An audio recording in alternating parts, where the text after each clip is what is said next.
예, 오늘도 이 해심밀경, 이거 정말 어려운 책이라요. 해심밀경. 이 해심밀경을 제가 두 권을 갖고 있는데, 요거는 해심밀경, 아주 해심밀경만 딱 번역한 그런 거라. 그래갖고 여기는 원문까지도 다 실려 있어요. 원문 빼고 뭐 빼고 하면 실제로 번역된 거는 한 어느 정도냐 하면은 한 요 정도 페이지 정도.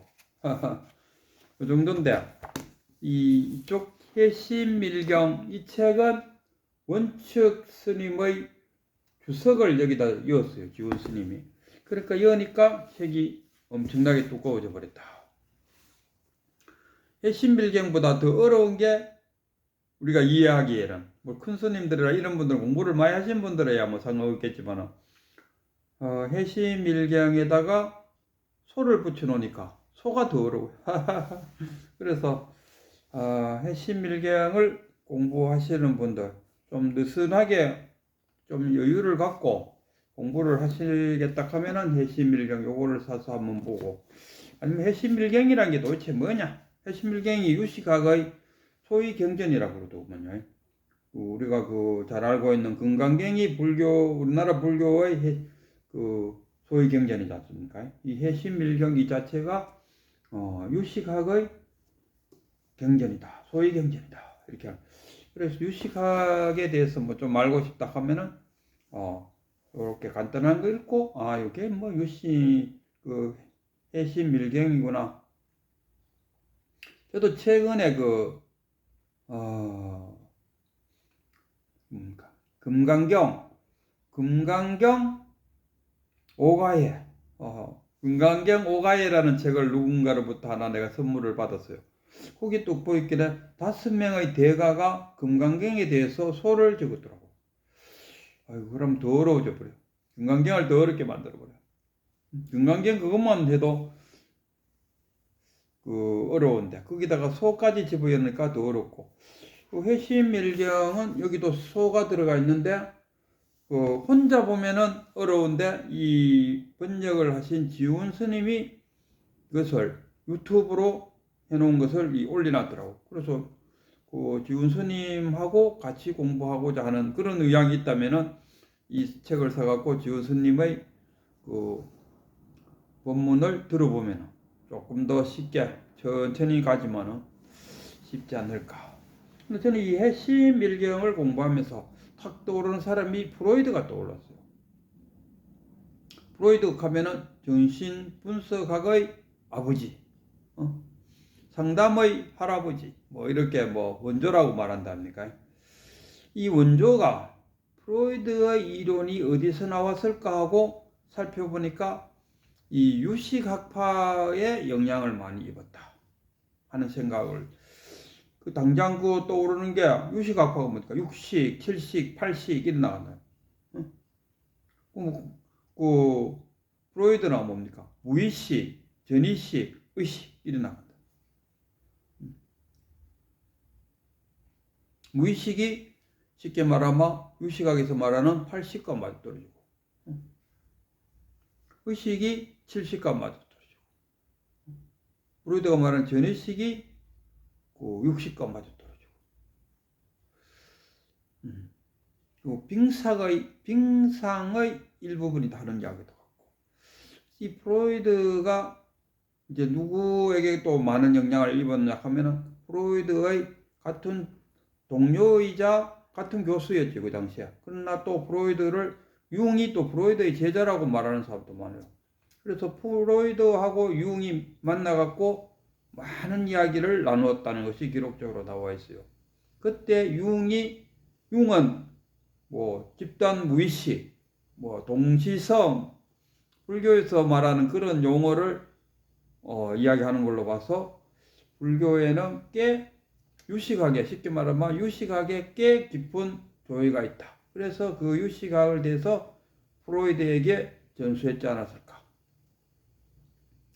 근데 프로이드하고 융의 차이점은 뭐냐면, 융은 전생까지도 집단 무의식, 이런 건 뭡니까? 집단 무의식이란 것은 결국 전생을 끌고 오지 않으면 설명이 안 되죠.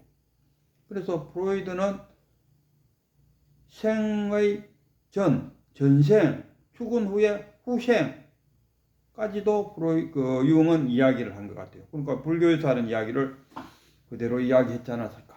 여기에 비해서 프로이드는 명쾌하게 딱 태어나서 죽을 때까지만 자신의 연구 대상이다. 그래서 딱 태어나면 뭡니까?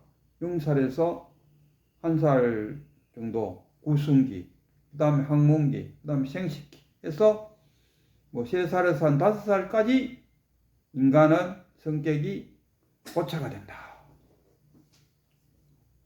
이렇게 딱. 그 성격이 어디서 오는 게 전생에서 오는 게 아니. 태어나서 한 3살 때까지 어떤 생활 습관을 가졌느냐에 따라서 성격이 고정된다. 이렇게 프로이드는 탁 그럴 거죠. 그게 우리나라 속담도 그렇죠. 3살 버릇 8까지 간다. 3살 버릇이 8까지 간다. 프로이드도 마찬가지고 어릴 때 딱 형성된 성격은 그 이후로 잘 안 바뀐다. 그래서 프로이드는 그걸 왜 바꿀 것이냐 했을 때 처음에 최면수를 사용했어요. 최면수를 사용해갖고 해봐도 이 최면술에 나타나는 그 결과들이 할 때마다 틀려. 그래서 포기하고 마지막에 한 게 자유연상법. 그러니까 긴 의자에 눕혀놓고 떠오르는 이야기를 하라요. 쭉 하는 그게 뭐냐 가만 로저스의 인간중심적 상담이론하고 맞들어줘요. 로저스가 프로이드의 영향을 그 자유연상법에 영향을 받았다는지 안 받았는지는 모르지만 어쨌든 간에 일목상통하고 있다. 같은 맥락이 같다. 프로이드도 한자를 눕혀놓고 떠오르는 거 다 이야기하라고. 그럼 뭐 그 로저스도 마찬가지입니다. 상담받으러 오면은 일절 개입 안 해요. 앉아갖고 어떤 그 비디오 보니까 로저스가 앉아갖고 그 상담받으러 온 사람은 뭐라 막 이야기하는데 로저스는 가면서 꾸벅꾸벅 졸고 있어요. 졸기나 말기나 이 사람은 지 하고 싶은 이야기를 다 하는 그런 장면이다. 그때 프로이드 자유연상법과 어느 정도 맞아떨어지고 있다. 아닙니까?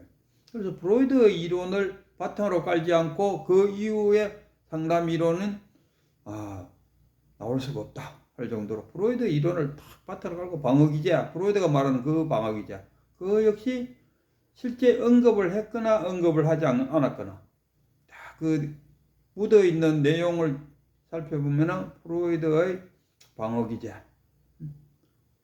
프로이드가 이 방어기제를 딱 생각해내는 것이 어디서 나왔을까? 결국 불교에서 말하는 유식학에서 나오지 않았을까? 그리고 꼭 유식학만에 못 받기보다는 조금 뒤로만 중간학파에 말하는 중도, 거기서도 마찬가지로 나온다. 그 승하라는 그 방어기제가 있어요. 승하. 둘째 아들이 첫째 아들에게 부모로부터 아무리 지가 노력해도 집안에서는 첫째를 능가지를 못한다 합니까? 항상 맞으라고 챙겨주고 그 다음에 둘째. 이러니까 자신을 증명하기 위해서 바깥에 사회에 나가서 사회활동을 통해서 내가 행보다 낫다는 것을 보여주려고 애쓴다 합니까? 그걸 우리가 승하라고. 이 승하기제라든가 이런 것도 다 보면은 이 불교 철학이 거기에 다 녹아있다. 그래서 프로이드의 정신분석학적 이론은 결국 어디에서 바탕을 두고 있나 했을 때 불교에 바탕을 두지 않을 수 없다. 불교의 중간사상과 유식학에 바탕을 둔 것이 프로이드가 말하는 정신분석학이다. 불교에서 부처님도 자기 자신을 표현하고 자기 자신을 의사라고 표현했어요. 그 지바카라는 의사가 있는데 지바카 그대는 사람의 몸을 치료하지만 나는 사람의 마음을 치료한다. 그래서 그 보면은 부처님을 의왕, 의사의 왕이다 이렇게. 오세식으로 말하면 정신병원, 정신과 의사 중에서 최고 대빵이다 이렇게 말할 수 있겠지. 그래서 부처님의 이 사상이 결국 어디서 꽃을 피웠냐 하면은 프로이드가 1900년도 사람이죠. 결국은 2500년이 흘러서 프로이드에서 꽃이 피었다. 또는 중간학파, 유식학파를 지나서 그 다음에 정신분석학파로 상담이 불교가 진행되었다. 이래도 과언은 아닙니다. 프로이드가 이 상담 영역에 미친 영향은 불교가 그때 그 인도에 미친 사상하고 뭐 맞먹을 정도. 그 당시에 인도에서 그 사상가들은 뭐 해이론자도 있었고 뭐 유물론자도 있었고 뭐 이런저런 있었는데 프로이드는 그 모든 사상가들을 외도라고 말했어요. 뭐 불을 숭배한다든가 이런 거 바깥에서 도를 구한다. 그러니까 외도 바깥 외자에도 도도자에서 외도. 그럼 프로이드는 주로 무슨 이야기냐? 와서 보라. 나는 보여줄 수 있고 증명할 수 있는 것만 이야기하겠다. 그러니까 보여줄 수 있고 증명할 수 있는 것만 딱 이야기하니까 이 논쟁에 들어간다 해도 다른 그 사상가들은 뭐 극락에 가면은 뭐 어떠고 저떠고 뭐 황당한 소리 하는 극락 가보지도 않고 지옥이라도 있다. 지옥에 가면 어떠고 중음세계가 어떠고 불신을 믿으면은 죽어서 불신이 그 뭐 하고 있는 글로 간다. 그러니까 증명이 안 된다 아닙니까? 그 당시에 불교가 막 생길 때 유행하던 것이 자인화교.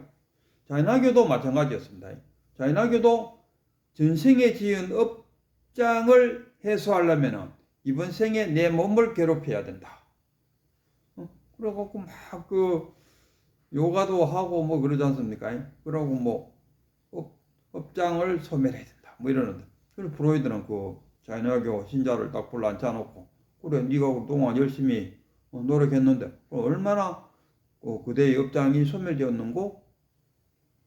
소멸되었는지 안 됐는지 그 증명을 해봐라. 말을 못 하잖아요. 그러니까 논쟁에 들어가도 항상 다른 파들은 회의론자들도 뭐 모든 것은 난 다 회의한다 하면 그 생각도 그럼 회의가 회의하면 그럼 네가 말할 수 있는 게 뭐 있노? 그 회의론자의 제자들이 그 누굽니까? 유명한 사리자 목갈련 그 스승 밑에 있다가 부처님으로 왔다.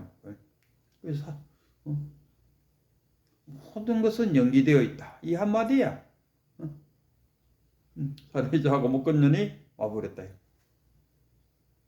모든 것이 연기되어 있다.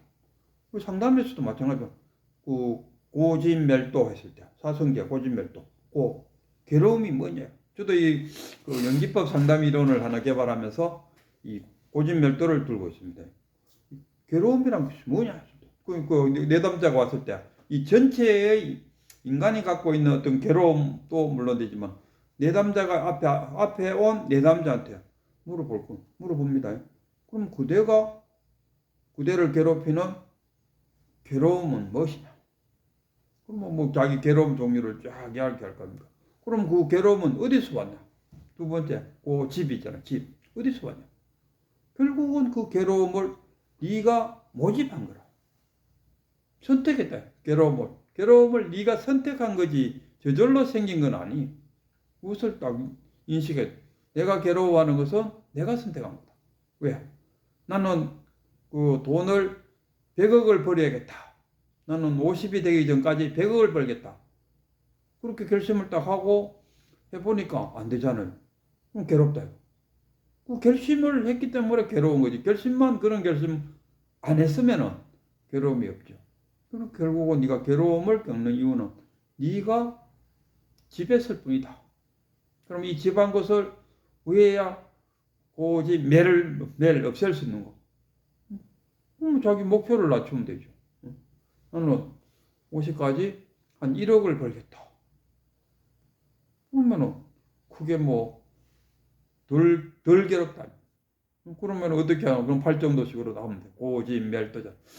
그래서 이 프로이드는 해국 스님의 설법을 이래 들고 있는데 프로이드 이야기를 하더라고요.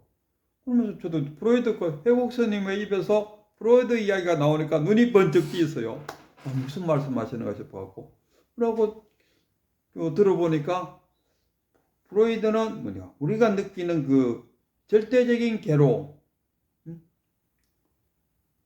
이것을 그 개인적인 괴로움 자기 혼자만이 느끼는 절대적인 괴로움 하나만이 그런 괴로움 속에 살고 있다 하는 자기만의 어떤 절대적인 괴로움이라고 믿고 있는 그 자체를 그거는 그 절대적인 것이 아니여. 그거는 네가 겪고 있는 그 괴로움은 보편적인 괴로움이라. 모든 인간은 누구나 할 것 없이 괴로워하는 그런 괴로움에 불과하다.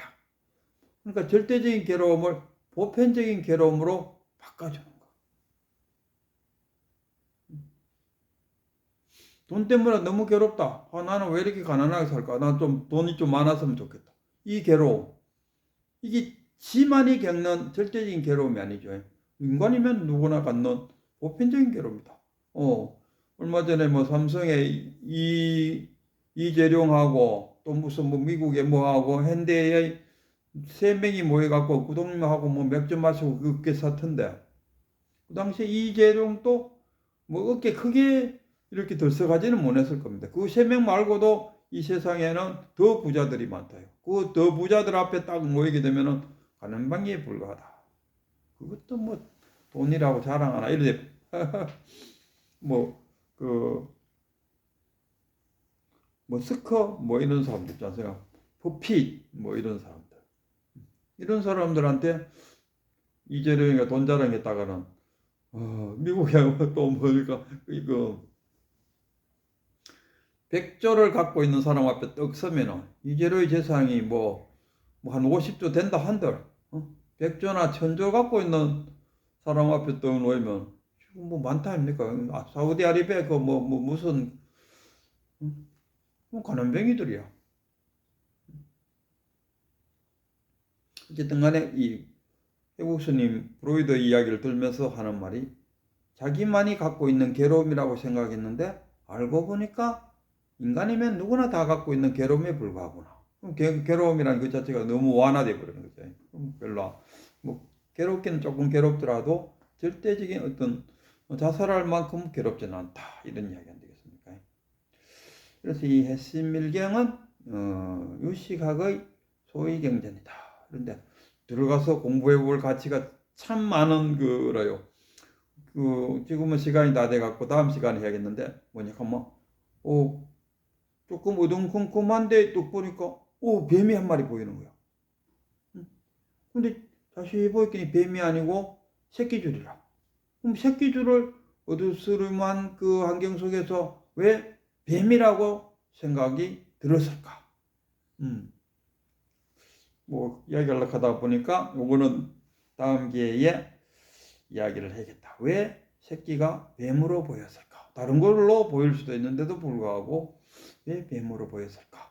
만약에 뱀을 한 번도 보지 않은 저기 알래스카 사람들이 밤에 새끼줄을 보고 뱀을 생각했을까? 그건 아니다. 근데 왜 뱀을 본 자는 새끼줄을 뱀으로 떠올릴까? 이게 이제 유식하게.